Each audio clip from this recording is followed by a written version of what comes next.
that seemed to me what he was saying. And that is what he was saying. And that is what a lot of other people say, like him. But again, that's one possible way of looking at it. There are a lot of different views. Scholars have a lot of different scholars have different views. I mean, it's like a minimalist and a maximalist. But that comes from a very modern, almost Western-centric idea of history, in the fact that you can give a book to people and then they will read it and believe that that is true. So what you're saying is that, so they wrote this history, invented it, invented this grand history for this people, and then just gave it to them like they'd never known their own history before. I mean, come on, these ancient cultures had rich oral traditions with, what we call like bards today, things like Homer was one of these types of people, the ancient cultures spread their histories and their religions through oral tradition and song and all this stuff, even before they ever wrote it down. So to assume that these people had no idea the history of their own people and their own religion and all this stuff, and immediately wouldn't just call BS on these guys for handing them this book and reading from it once in a while is just hubris, in my opinion. But also, Dr. Rob mentioned two other points. Three, sorry, that I'm going to tie in. He said Abraham was not monotheistic. He said the Israelites were not monotheistic before the 7th century BC. And he said almost every neighbor was monotheistic, which I actually had to ask Jem, like, are you sure he said this? Because we've been reading and asking everyone we know, and no one has any idea why he would say that, which sounds really hard. I'm not trying to be harsh because, go ahead. Well, I don't know that much about biblical archaeology, but from what I remember from my intro to world religions class that I took, it's generally archaeological, trying to find the right words. The historicity of the figures in the Bible is not as concrete until you get to King David, right? Right, and that's true. But, and if you want, you can just leave the Abraham out of it. But Israel, all of Israel's neighbors were polytheistic. Oh, the Phoenicians were polytheistic. The Egyptians, the Canaanites, the Babylonians, the closest one can say that a neighbor of ancient Israel was monotheistic was maybe the Persians, because they were Zoroastrian, which is more of a dualistic henotheism than it is monotheism. Some people argue the Midianites could have been monotheistic, but the fact is we have basically nothing on ancient Midia. We found a handful of things here and there, but not enough to say anything. When I was watching that, like, because we got the questions before I watched the video, I was like, what? Okay. And then I watched it, and then after he said that these different groups had chief deities, which is true. Like, in Babylon, their chief deity was Marduk, and he was the most important one. He was the king of the gods. Like Zeus is the king of the gods. And in all these different cities, they venerated one god above all the other ones. That is true. But that doesn't mean that they're monotheists in the strict sense of the term. And so that goes back to the idea of, if you're in the Babylonian captivity and you're giving this history, you're writing, creating this history for people, you're telling this people, hey, you're monotheistic. And if they weren't, that would kind of be like, hey, wait, sorry, we're not. But the Israelites, there is evidence that they were monotheistic. And the Bible itself, and especially in Judges, which one of our professors once called a toilet bowl flush, that just kept going down. But it says all the time the Israelites went after other gods. I mean, that's why, according to the Bible, that's why the whole northern kingdom and eventually the southern kingdom were destroyed, because they didn't venerate God. In the biblical text alone, you can argue that the Israelites weren't monotheistic until the Babylonian captivity. But ironically, the archaeology does not paint that picture. I mean, yeah, they do find, you know, random like Female goddess figurines every and now there's and the again. Yahweh and his Asherah discussion. Which, yeah, I'm not even going to get into that mess. But like some of the most common archaeological finds is epigraphic evidence and things like with names on it and stuff like seals and bullae and yeah. What is epigraphy anyway? I've heard the word in one of Shahar's works. I don't know what it means though. Inscriptions. The study of inscriptions. Basically. Not just what the inscription says, but also how it is written. Epigraphy is commonly used to prove or disprove unprovenance artifacts, or if something's truly ancient or not, because of the style it's written in, how it's incised, what shape are the letters, what they say, things like that. But word choice. But what's fascinating about these seals and all the names and stuff is that none of them have, so in ancient times, what was common was to name people using theophoric names, which would have, you know, the name of a god basically in your name, like, you know, like Marduk is my king. Yeah, Marduk, like Mordecai, actually the name Mordecai has Marduk in it, but that's Esther is Ishtar. Yeah. And, you know, like Ashurbanipal has the god Ashur in its name. Like, you know, he mentioned Tutmosa, you know, a name with Moses in it. Yeah, that means the son of Thoth. And so it was very common in ancient times to be, you know, named with a deity involved in it. And this goes throughout the ancient Near East, Egypt, Canaan, Babylon. I mean, you find it everywhere. But in Israel, from the Israelite period, you know, onward, like most of the names have either El in it or they're Yahwistic, like Jeremiah or Elisha, you know, Elijah actually has El and Yah in it. So like his name literally means my God is Yahweh. So yeah, so these are the types of names that we find all throughout the archaeological record, but there's hardly any names for other gods. So even though the Bible is painting these people as a complete, you know, pagan toilet bowl, the archaeology doesn't seem to be that, which is kind of interesting in and of itself. I mean, it's like, so, you know, usually when you're writing about Europe, like, it's like they're trying to prove a point, you know, they're making them worse than they were. You know, I'm sure that they were to a degree, you know, polytheistic, but there's also a difference between monotheistic and monolatrous, which, so venerating one God while not worshiping any other. It doesn't necessarily mean you don't believe that there are other gods, but that you're only venerating one. You get what I'm saying? I know it's kind of like, I threw some weird words out there. They also haven't found a ton of temples. I think Also true. one thing that always puzzled me is in the account of Abram in Ur, and this God, you know, revealed himself to him and says, go to a land I'll show you. You know, I don't know what Abraham believed before that time. There's nothing in the text that would give us any clue about that.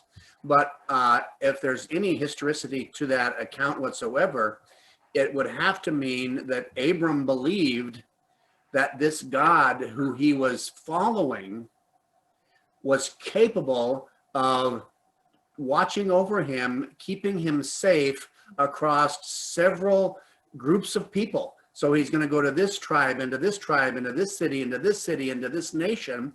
And in all these places he's going, his God is able to keep him during this time. And not only that, to give him the land that's there. So even if the text doesn't indicate any monotheism, I think by implication, Abram did believe that he was dealing with the God who was far more powerful than any other gods that he would come into contact with groups of people who worship them anyway during his lifetime. So to me, by implication, I don't know where he got this idea. I don't know how this God revealed that to him, but it seemed to me by implication that he had to have been what I would call monotheistic-ish in his beliefs. The interesting thing about Abraham, and I think you're right, is also the God of the Hebrew Bible is much more personal than a lot of the neighboring civilizations' gods. People talk to him, but I even take that aside, I don't necessarily, the Bible does say they talk to like his angels and stuff, but I mean, in general, people direct prayers at him without a formula, without leaving offerings at the temple, without, I mean, that happens too, but in the ancient times, It's not like magic. right? Yeah, like ancient magic, where they'd like and write the name of a god on a thing, and incantations, and then break a bowl or something. But like, not even just magic. I mean, that was a religion too. I don't mean magic in the sense like Harry Potter, but divination. But the idea that if you wanted something from the god, you kind of had to approach it in a very formulaic way. You would address them a certain way. You would say or write the prayer a certain way. If you wanted healing, you would make a hand and then give that to the god. So the Hebrew Bible God was different than that. Question. Yeah, I would just kick myself if I didn't push back on this a little bit. In the Old Testament, I remember Abraham has a particular ritual that God instructs him to do, in which he gathers, I believe it's 2 goats, 2 calves, 2 birds, and he cuts all of them in half except for the birds. And this is to induce dream states to communicate with God. I'm wondering, how do you differentiate that from what you call magic? That ritual is actually, and we know this from other comparative literature, is a very common ritual for making covenants Between people. between kings, people, that sort of thing. And that's when it happened. So not just between yourself and a deity, but it could be between yourself and your Lord in the lowercase, ruler. So in that instance, we have this beautiful story of God singling out Abraham for his faith and coming into the land, and of making this sort of relationship he has with him official, like a liege lord.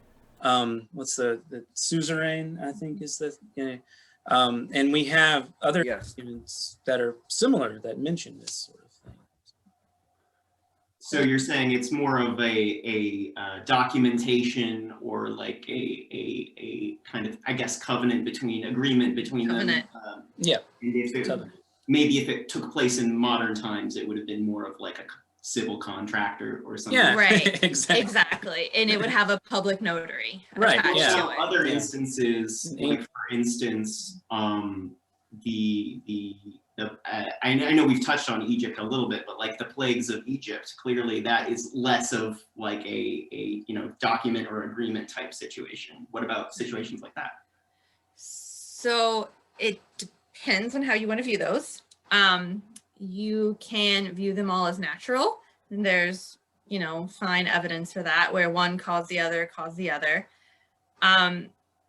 Again, while they are miracles, we'll say, they're not representative of the relationship with the deity. Like, God chose to let Moses do those to show his power, but those are instances of Moses talking to God. That happened on a more personal level. In the case of Moses, a great example is the burning bush.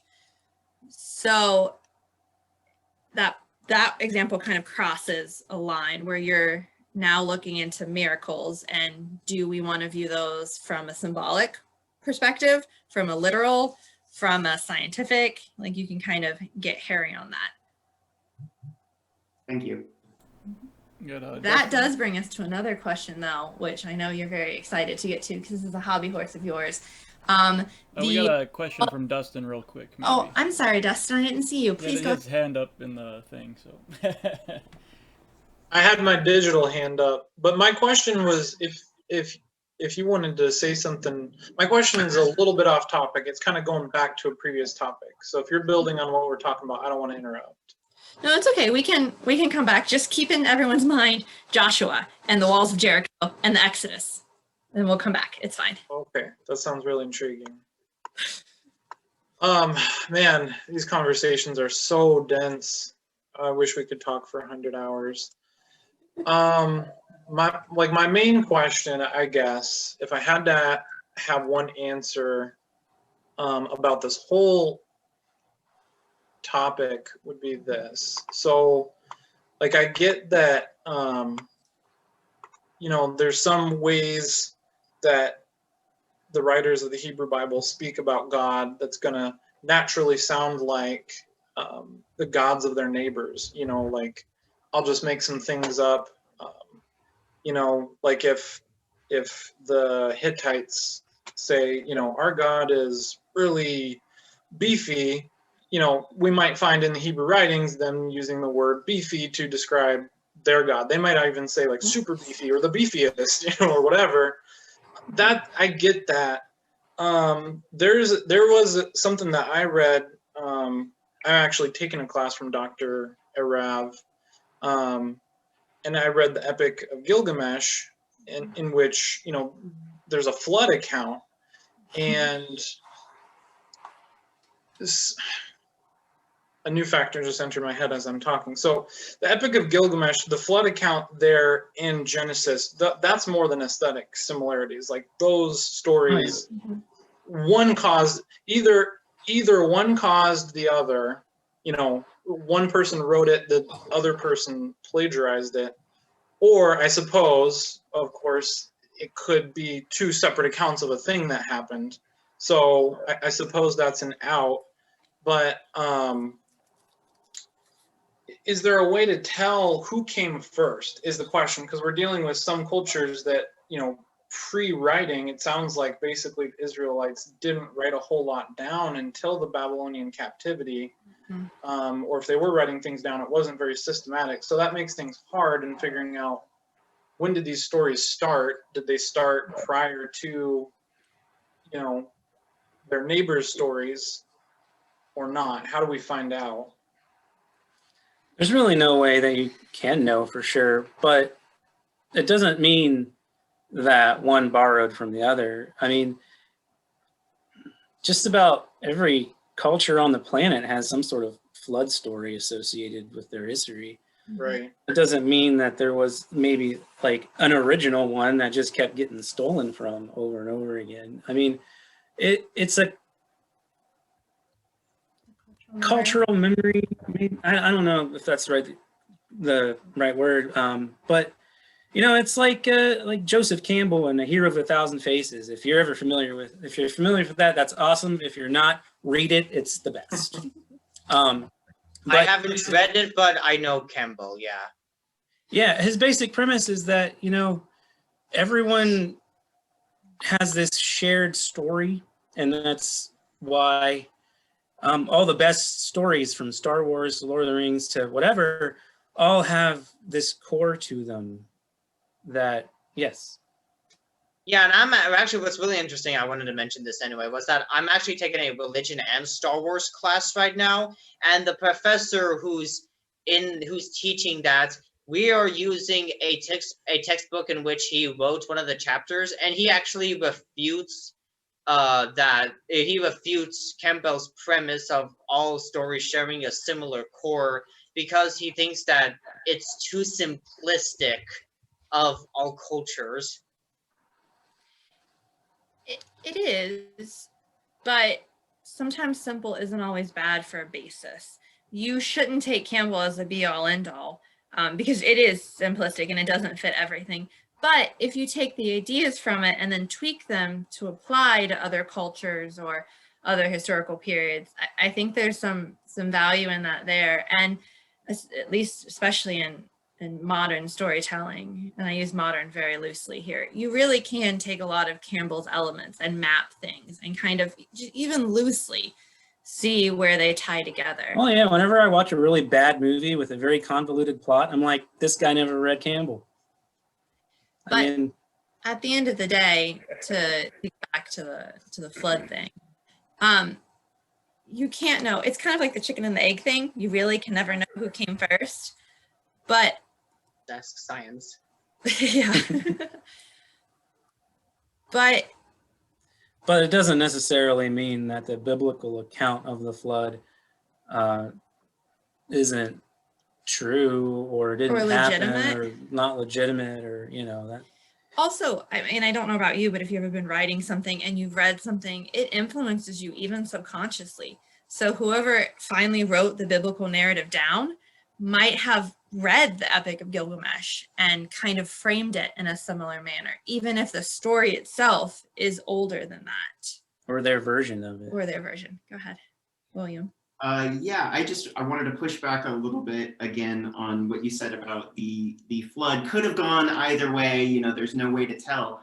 I would think that a global flood would have a lot of archaeological evidence necessary behind it. Like, wouldn't there be like, you know, some evidence of a global flood that we could, you know, dig up potentially? I mean, Two things.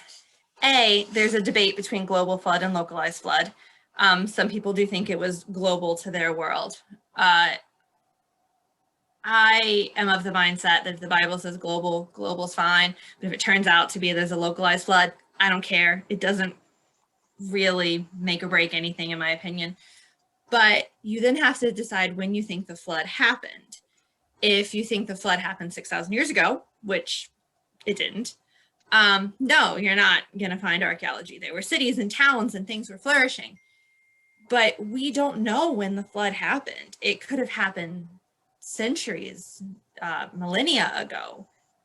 Then if you were to find some kind of evidence, you might not recognize what it was. I mean, for instance, you know, take the Ice Age. I'm not tying the Ice Age with the flood necessarily, but we see evidence of the glaciers coming through. That is big geological evidence. Is there geological evidence for some kind of flood, like on the same scale of an ice age? Honestly, I'm not sure because I'm not really great. I don't know the geology very well, but I wouldn't even know where to begin to look. We know, you know, that all the continents were one. I think that's still a theory. Pangea? Pangea. Yeah, I'm really, really old with my like geology. So could that have been some kind of flood? How the rest of the world was covered and things split? It's really hard to. I mean, at the end of the day, I don't know. And I hate to say that. I mean, I do care a little bit, but it's not like I have a dog in that fight and I'm going to lose a bunch of money. It's just, you know, it's something I can't know and I can't figure it out. You know, I can come up with some really interesting sci-fi style fantasy answer for you about the space-time continuum and all this stuff. But, you know, I can't prove any of that. But I'm glad you brought up the point about the global flood versus local flood, because I would think that a local flood would call into question some of the basic themes of that story. For example, the promise that God makes at the end to never flood the world again and giving us the rainbow, or taking two of each animal onto the ship. If it's a local flood, what do these elements of the story really mean to us? right, just tell them to move.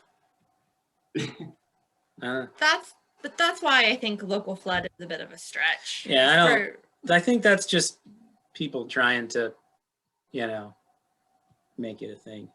But I don't know. That's the thing. But if you think the flood happened before the 7 continents were split, maybe there was no place to move. So maybe everything had to be loaded on because local really was more of a worldwide view. And then you're going into the realm then of, you're stretching. But that's the thing. No matter how you try to pull it and fit it, you're always stretching some way. And the fact of the matter is the Bible itself doesn't say. So you can look and you can make theories and you can try to make square pegs fit in round holes. And if that gives you comfort and makes you happy, that's fine. But the rest of the community and the world. What about Jericho? all right. Jericho. Moving on to issues of chronology. Okay, so, you know, he said like this stuff. First, I'm just going to mention the well thing and the camels, because first of all, the well thing is just false, because there are Neolithic wells which are like 6,000 years older than what he was saying the first well was dug. I mean, and they're in Israel. There's at least 3 known, these pre-pottery Neolithic wells. And one of them is like straight into the aquifer. So I don't know about all that. I don't know if maybe he just didn't know about that or what. But the camel thing,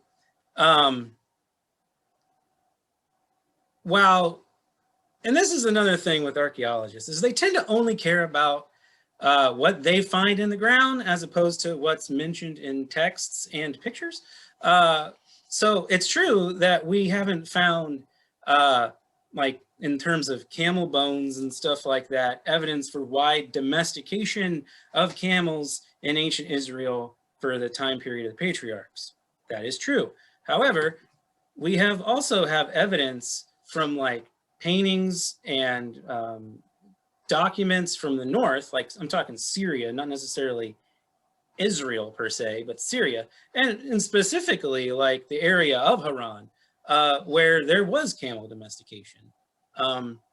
As early as, it was like 2100 BC and 18, you know, so it's like, again, it's all about perspective. If you look at it this way, then yeah, sure, it looks like that. But if you're looking at it all together, you can find other stuff. It's just, you know, you just have to look.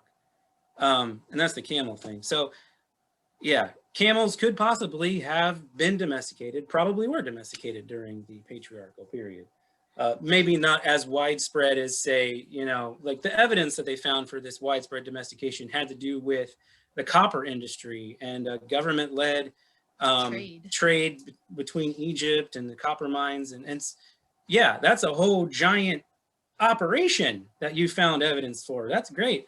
But like, you're not going to find a whole lot of evidence for just, you know, a family here and a family there that have some camels and some caravans and stuff. I mean, it's just, again, like, just because you haven't found it in the dirt doesn't mean that it's not possible to be true. I mean, like, the amount of evidence that we have actually have and can look at is so small.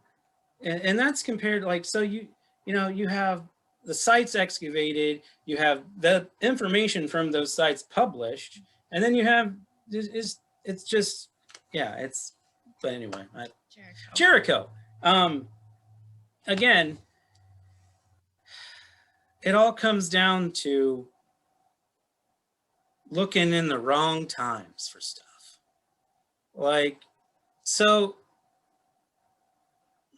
Jericho specifically, like the conquest and all that, everyone wants to look for this to happen in the 13th century BC. Around the time, you know, like right after Ramses was the pharaoh, you know, there's little chronological markers in the text that's, you know, says, okay, maybe it was here. And that also correlates with the first actual extra biblical mention of Israel on the Merneptah Stela, which is from about 1209. So, you know, you put 2 and 2 together, then the conquest had to have happened sometime between, you know, 1250 and 1209. Okay, whatever. So then they start looking for this evidence. And yeah, it's true. Jericho didn't exist at that time period, okay? And Hatzor, which is another important city. We mentioned Hatzor a little bit earlier, but that's the one in the north that they really took down in the story. So in terms of Hatzor and Jericho, you're going to need those massive destruction layers. You're going to need evidence of these giant walls and stuff. And yeah, that does not exist in the 13th century. But they do exist elsewhere. But they do exist elsewhere. Like Jericho, specifically, you have these giant cyclopean walls from the Middle Bronze Age. Like, I mean, they are straight up these walls that sound like they are from the book of Joshua. You have evidence of this destruction layer. You have evidence that the walls were just not destroyed, but weakened by an earthquake. You have all kinds of just little interesting details that kind of mesh. And you then, at the same time period, you have this wave of destruction all through Canaan at the end of the Middle Bronze Age. I'm talking like 1550 BC, you know?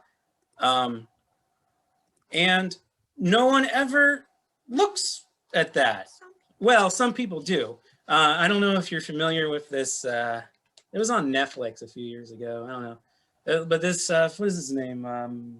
David Roll? Yeah, David Roll. He's like all about like moving chronologies, like, and He is stuff. not respected. Oh yeah, that's not at all possible. But because the archaeological evidence seems to match the story of the conquest so well, it has to be true. And so he moves it around.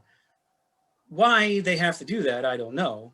It, you know, because like they really need these like chronological numbers to just add up for some reason. Like there's a number in 1 Kings 6 where it talks about the Exodus from Egypt happened 480 years before the foundation of the second temple. So they know that the first temple, the Solomon's temple, was founded in about 966. We know that based on, you know, the years of the kings and all this stuff. So they add that 480 onto that, and so it has to be like either, you know, 446 or whatever.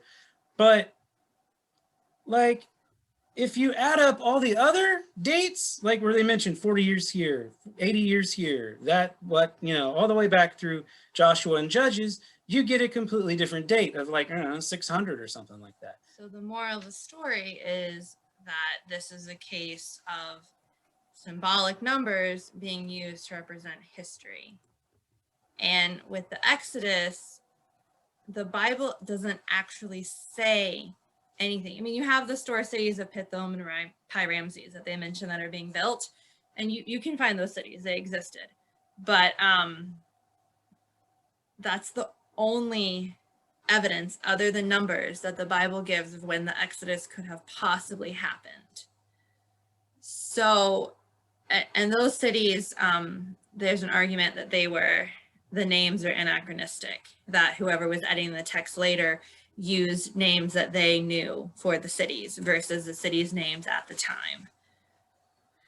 So with Jericho and with Joshua, you have this argument of when did it happen? If you're a late dater, which is what John was talking about in the 12th, 13th century. No, there's no archaeological evidence. There are some scholars that are early daters. I think Bryant Wood is a big proponent of that. And there is more archaeological evidence there, but that position isn't viewed as much. And then when you add in carbon dating of the burn layers. Yeah, you can't mess with the chronology that way. It's shaky. And then a lot of people try to tie the eruption of Thera on Santorini in with the Exodus because that caused a lot of cataclysmic events. And that eruption has different dates based on if you're carbon dating and if you're textual dating and if you're archaeologically dating.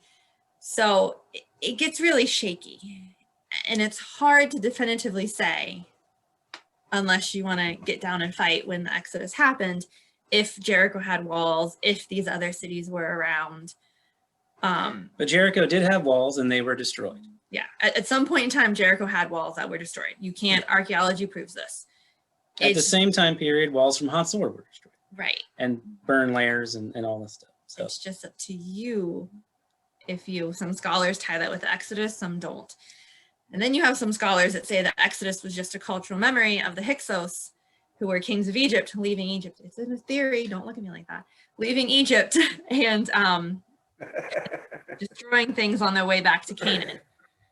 So, but why they would destroy cities that they already owned, I have no idea. That theory is not very, but it just depends. And I think that example is a really good illustration of everything with biblical history, because there are no concrete dates. There are so many different ways of looking at it. Right. Is the real when you do it. You have to be really careful too with archaeological dating, because a lot of archaeological dating is tied to pottery. And this is pretty old. It was invented or popularized by William Flinders Petrie in the late 1800s.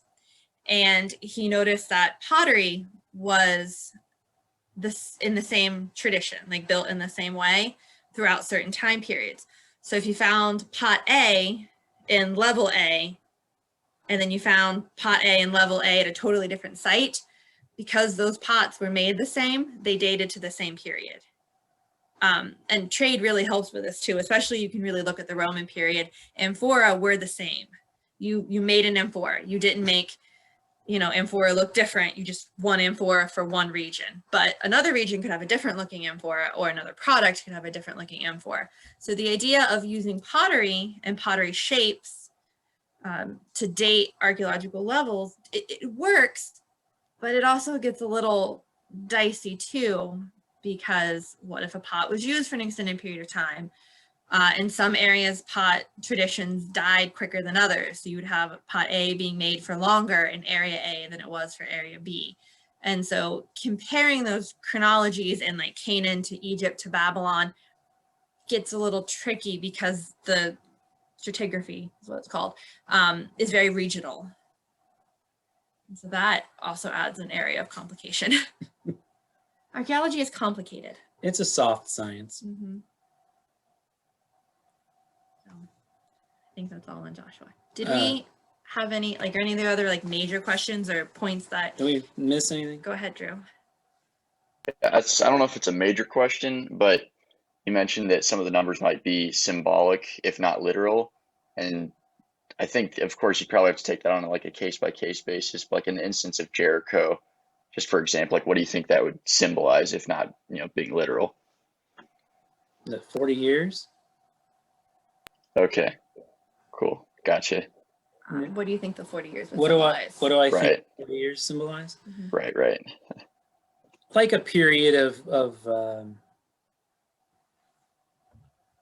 I don't want to say purification, but kind of like purification, ritual purification, personal growth, that kind of thing. Because that seems to be throughout the Bible, Old and New. The number 40 seems to represent this period of renewal and refreshment. That rained 40 days and 40 nights.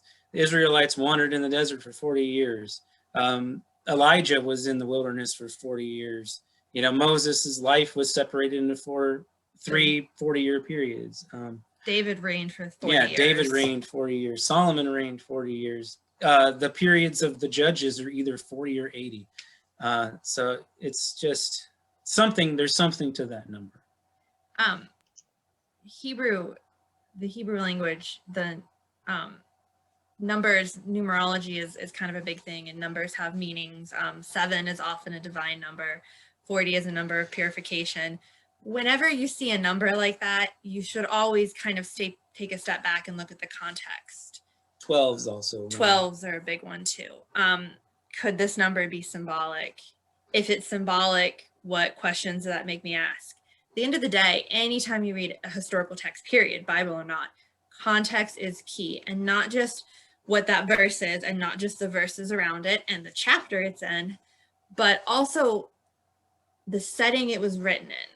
To have a basic understanding of the original audience, even if you believe any religious text is written for not only the original audience, but for all people, the original audience will often give clues. Just like we have pop culture today, they had pop culture back then. It just wasn't the same. Go ahead, William.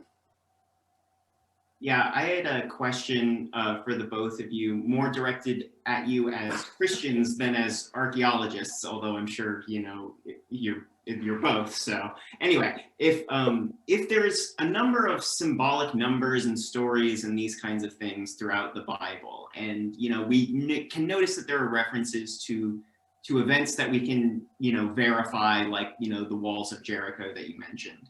I'm wondering, I could potentially see other holy texts having a similar kind of setup, and they have a lot of symbolism and symbolic stories, and maybe they make references to events that really happened. But my question to you as Christians would be, what makes the Bible special in this way? And I know you mentioned faith before, so if maybe your definition of faith will play into this answer. A lot of other religious texts haven't been put through the same scrutiny that the Bible has, which is interesting. Specifically, a very good example is the Islamic holy text. Why can't I think of the name? The Quran. Thank you. There hasn't been a ton of text criticism on that. There was a long time ago, not recently. For various reasons, but that's just a really good example. But the Jewish and Christian scriptures, probably because of its prevalence within Western worldview, have really just been put through the ringer in terms of what is symbolic and what isn't, and all these, there's a long-standing theory that the Hebrew Bible was written by 4 sources and they were all just shoved together, and none of them are representative. Like, you can read something and the priest wrote that, and read something else and the person that Jeremiah probably wrote that. Like, it gets really nitpicky. I could push back on that, though, and say there are texts like the Bhagavad Gita who have been around even longer and potentially even have more criticism amassed over that time. What would your response? Yes, so you're right. But I think at the end of the day, the Old Testament is the Hebrew Bible, is different from the New. And the New Testament is a lot less symbolic.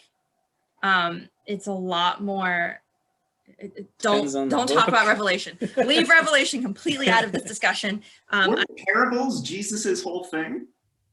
Huh? Jesus spoke in parables, right? Yes. But the parables were to teach moral truths, not faith-based ideas. Like, when he wanted to be really clear, like, for instance, he literally told his disciples, I will die and rise in 3 days. It was not a parable. He said it.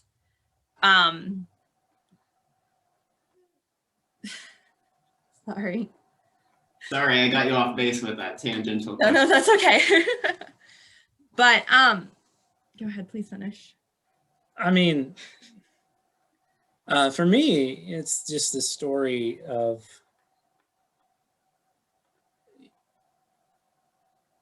God having a plan, from the beginning. Whoever wrote it, whoever put it together, had a vision. And that vision was that God had a plan. Didn't go according to plan, because apparently the human free will is the rock that it's too big for God to move, apparently. And it's him trying to fix that problem through different ways. And that's the thing, the problem of sin, Professor Arav mentioned about reward and punishment. And then, while that is a very prevalent thing, I think it's very a narrow view to think it's all about reward and punishment. If you're good, then I'm not going to kick you out of the land. If you follow other gods, then exile. If anything, it's a story about how we could never measure up, essentially. There's an inherent problem that needs fixed. And if you'll notice, through the story, when we talked about covenant earlier, God creates a covenant with Abraham, right? That's the beginning of Israel's story, is the covenant with Abraham. And as the history of Israel goes on and on, that covenant group gets smaller and smaller. First, it's Abraham's family, and then it's Isaac's, and then it's Jacob's. And then at the end, you only have 2 of those tribes left, Judah and Benjamin. So that covenant family just kept getting smaller and smaller for various reasons. Sin, whatever you want to call it, until in the New Testament, we have that covenant family becoming just one man, and that's Jesus. And then the story of the gospel is about how he takes on that covenant, the original covenant, and opens it up to everyone. That's That's how I read it. Much better answer. I think at the end of the day, my mind automatically separates the Hebrew Bible from the New Testament, and whether it's right or wrong or not, but that's what my mind does. So I don't always tie from one to the other through, which that was a really good illustration. There was a second, thank you for your response. There was a second piece to it I was hoping you could get back to, which is, what do you guys mean when you use the word faith? That word is thrown around. There's lots of definitions. In here, we've talked about different definitions of faith probably every week. What do you mean when you use the word? Faith.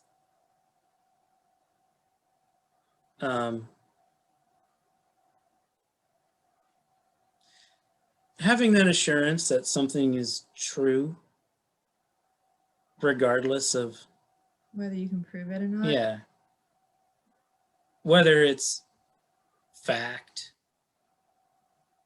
if that means anything. Yeah, it's at the crux between truth versus fact, you know. I think it's deciding you want to believe in something, anything, but not being able to definitively prove why.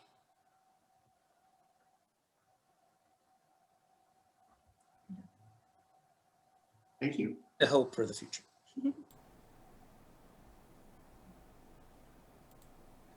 Were there any more questions? I'm sure we got lots of more questions. We're coming to the end of our meeting, though. We got like 4 more minutes. I don't even think we got through all the original questions that Jim posted here. We didn't. I mean, we would be happy to answer any questions again at another time. We have a toddler we have to put to bed now, so we can't stay past 8. All right, well, that'll be great to wrap it up then. Well, I think only maybe 2 of them I didn't get to, and I can do that real quick. The I am who I am thing being straight taken from the reference to Amun. I could not find that anywhere. I think the text that he is talking about is the legend of Isis and Ra, in which she's trying to kind of slyly get his real name out of him. And it's an interesting story, but basically he tells her, I am this and I am that and I am all these things, and basically saying that he is, you know, every god. He's all things. I mean, you know, it's a little bit of the same thing, but not really straight plagiarism. It's a, you know, a common motif with some stories about gods and stuff.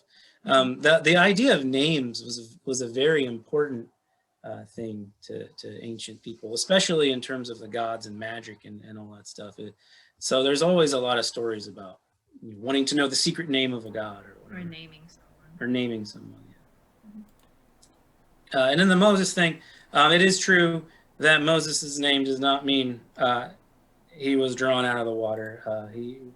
It does in fact come from the Egyptian son of whatever, and he did probably have an Egyptian name that when he became Yahwistic, took the pagan god out of his name and just went by Moshe. But it does sound like the Hebrew word for to draw out. And in his form, the form Moshe literally can mean something to like he who draws out. Not necessarily the exact same thing. That's basically probably a folk etymology where someone saw some interesting parallels between his name and, you know, like the crossing of the Red Sea or whatever, you know, it's just adding stuff together. But yeah. All right, well, we're going to have to wrap it up now. So thank you so much for coming here and explaining all this stuff and letting us ask questions. Thank you for having us. Yeah, and you said you'd come back sometime maybe? Yeah, sure. If you'd like us to, that would be fine. Okay. Yeah, I'm sure. I think we got more questions just looking at everybody. I can see them. They're full of questions. It's just how we look. It's just how we No, look. that's They're But chock full of questions, not a lot of answers though. yeah. Yeah, that is true. Yeah, that's true. All right. Well, thanks again for coming, and yeah, we'll be in contact then. Cool. Thanks so much. Nice to meet you all. Thank you.